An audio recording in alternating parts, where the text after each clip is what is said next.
আজকে বানাবো একটা পুরোনো দিনের আমার ঠাকুমার হাতের রান্না। লবণ দিয়ে লেবু দিয়ে রুই মাছটা আগে রাখি, হাতে মাখা করব।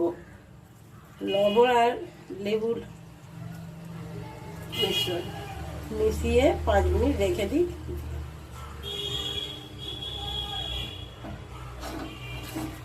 এতে করে কাঁচা মাছটা আষ্টে গন্ধ হয়ে যাবে।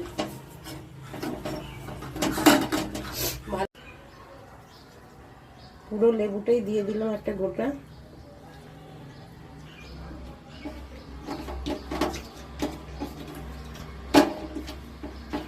এই পেঁয়াজ বাটা, আদা রসুন কাঁচা লঙ্কা বাটা, কুচনো পেঁয়াজ,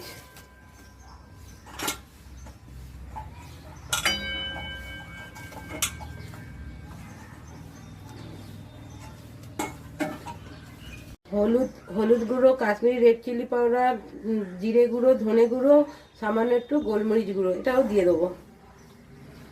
এবার লবণ দেবো, দিলাম।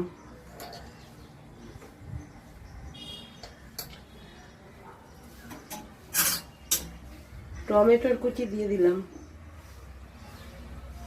এবার পরিমাণ মতো সর্ষের তেল দিয়ে দিলাম।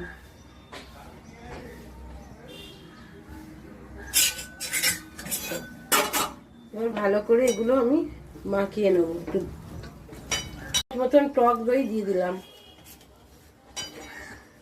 এবার এগুলোকে ভালো করে হাতে যত ভালো করে মাখাবো তত ভালো খেতে লাগবে। ভালো করে মাখাবেন সব দিয়ে।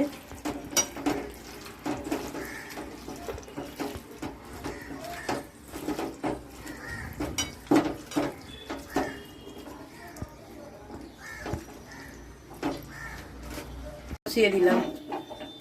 এবার পরিমাণ মতন অল্প জল দিয়ে দেবো। পরিমাণ মতো জল দিয়ে দিলাম হালকা। এইভাবে সেদ্ধ হবে, উল্টে পাল্টে সেদ্ধ করে নেব। ঢাকা দিয়ে সেদ্ধ করে নেব। কি সুন্দর গন্ধ বেরিয়েছে দেখুন বন্ধুরা। হ্যাঁ, গন্ধটা পুরো মাংসের মতো বেরিয়েছে। আর মাছটা আমি একবার ঢাকা খুলে উল্টে দিয়েছিলাম ভালো করে সেদ্ধ হওয়ার জন্য। 10 মিনিট পরে আবার দেখছি। এবার একটু সরষের তেল দিয়ে দেবো কাঁচা।